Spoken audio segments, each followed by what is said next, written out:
He was second in line to the British throne, one death away from becoming heir to the empire. Prince Albert Victor, known in the family as Eddie, lived behind palace gates, ceremony, protection, and silence. A few miles east, in Whitechapel, the newspapers were filling with fear. Narrow streets, crowded lodging houses, and a killer the police could not catch. Decades later, someone pulled a red thread between those two worlds. A theory that this vulnerable young prince, or the royal circle around him, had been connected to Jack the Ripper. It became one of the darkest accusations ever attached to the British monarchy. But shock is not evidence. The test is colder. Documents, maps, publication dates, alibis. Not just who was accused, what counts as proof when rumor wears a crown. This case forces a simple rule, because the accusation only works when different kinds of material get treated as the same thing. Start with the paper we can check.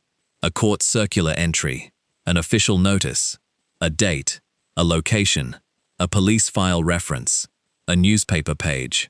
Then separate that from later stories, built from fragments, mistakes, or invention. Around both sits the atmosphere of fear, the part that can make a story feel true before the records support it. The first record check is blunt, but limited. In surviving 1888 police materials, and in the standard Ripper histories built from those files, Prince Albert Victor was not treated as the named central suspect. His role in this scandal comes later, when writers and rumor pulled the royal family into the mystery. In those versions, Eddie becomes the hidden prince, the protected heir, the man palace walls supposedly kept beyond ordinary justice. Our question is wider than guilt or innocence. Did a member of the royal family belong in the Ripper investigation at all? Or did royal secrecy help create a myth strong enough to survive the evidence against it? The first place to look is the map.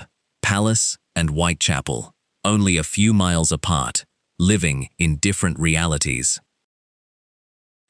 On a Victorian map, the distance looks almost absurdly small.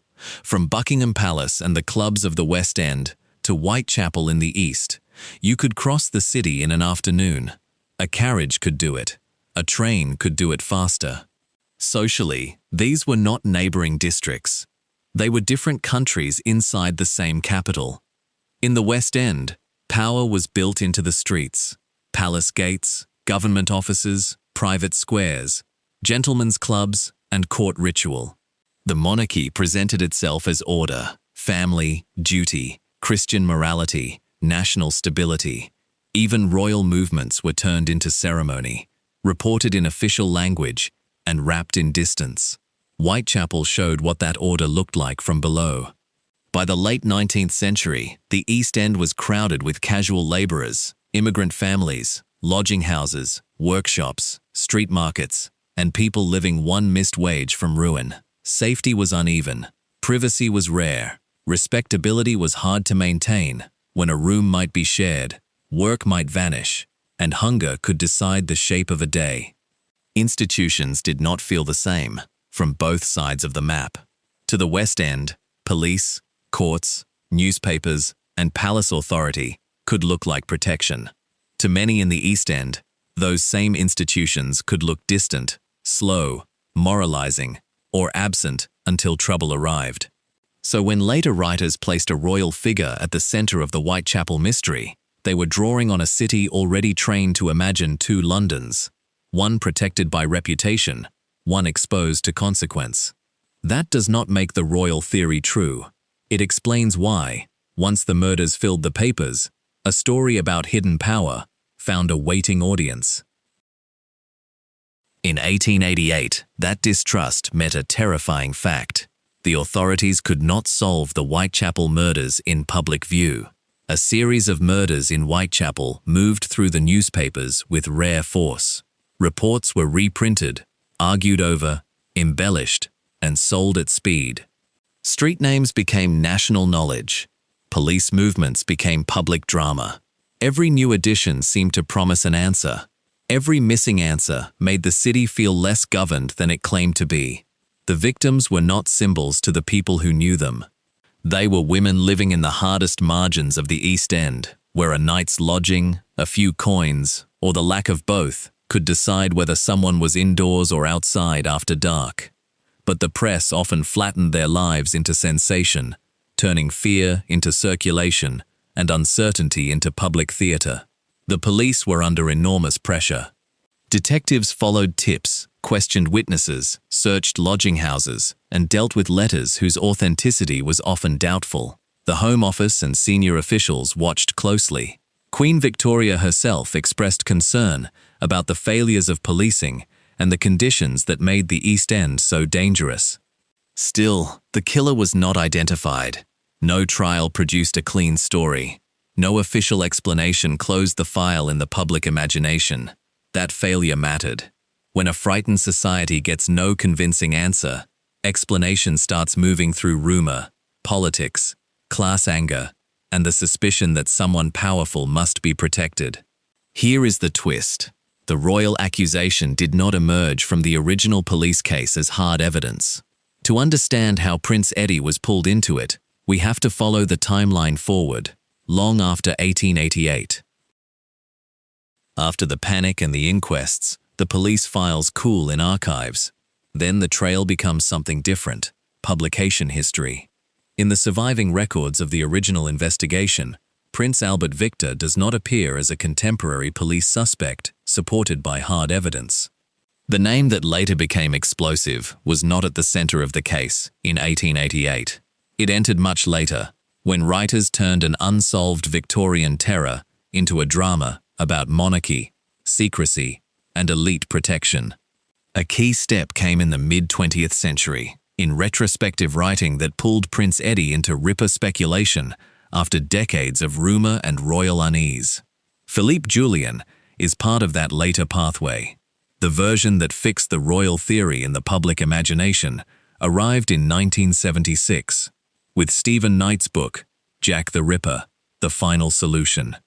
Knight's narrative had the architecture of a perfect conspiracy, a secret royal scandal, Sir William Gull as royal physician, Freemasonry, hidden loyalties, and powerful men supposedly acting to protect the crown from disgrace. As storytelling, it was potent. It gave the murders a hierarchy, a motive, and a cast of characters that seemed to explain why ordinary police work had failed. On an evidence board, the red thread looked persuasive because every piece pointed upward, from Whitechapel streets, to doctors, to lodges, to palace corridors. Then the labels have to change. These are claim cards, not proof cards. The secret marriage story is disputed. The testimony behind parts of the theory has been treated by later historians and Ripper researchers as unreliable, unverified, or worse. The Masonic cover-up narrative has been widely challenged because it depends on problems of chronology, sourcing, and assumption.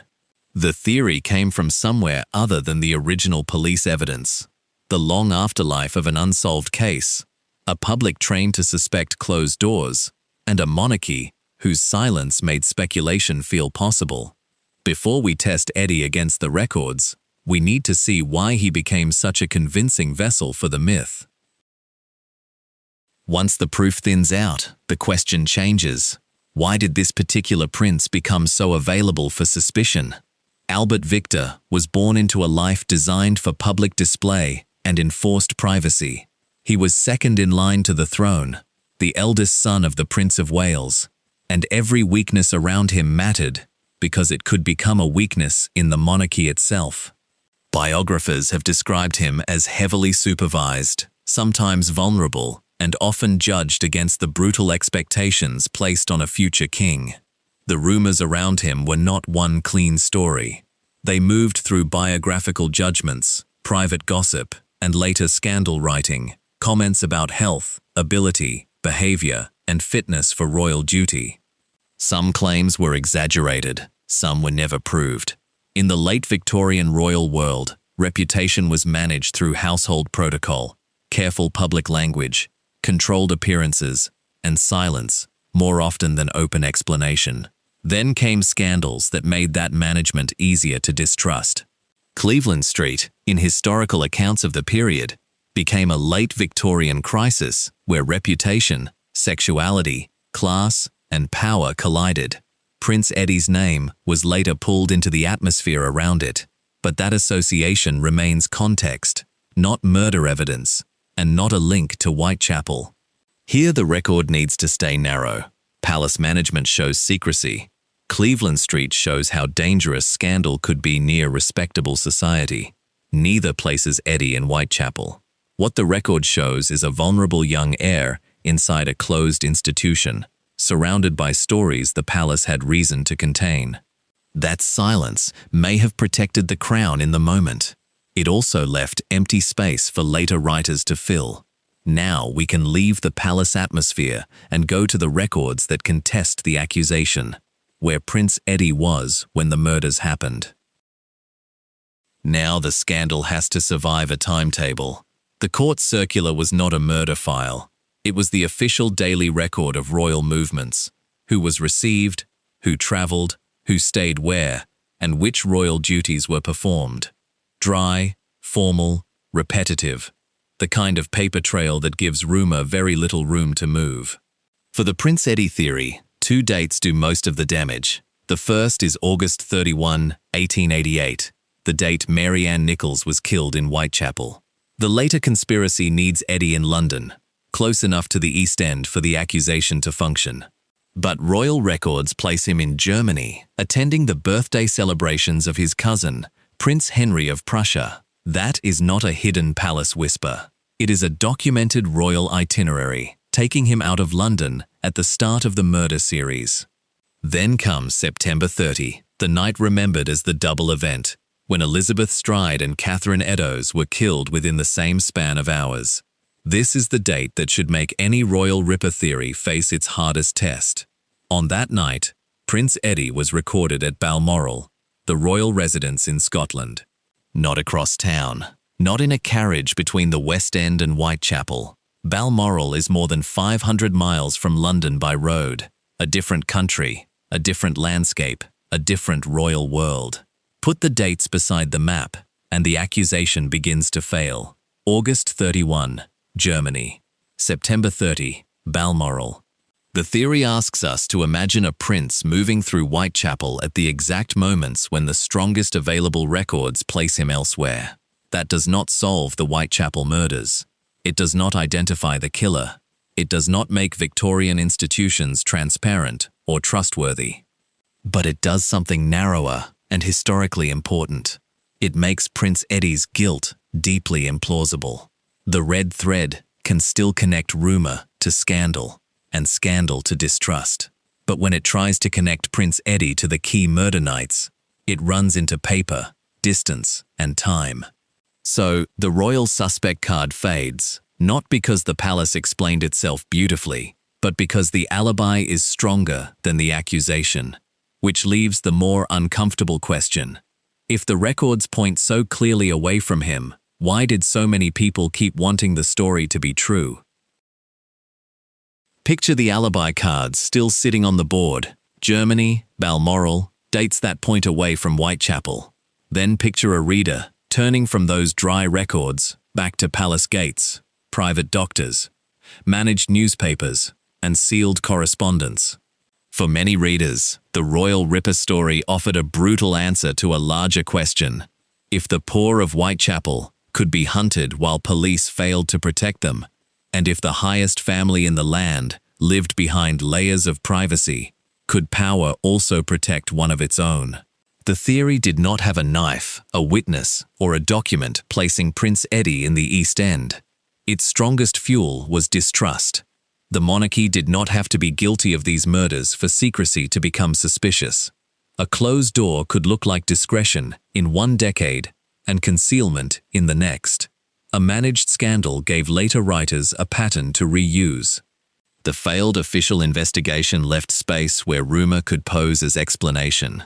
By the time 20th century writers reshaped the story into royal doctors, Masonic rituals, and palace cover-ups, they were giving form to an old anger, that the rules were different for people born behind palace walls.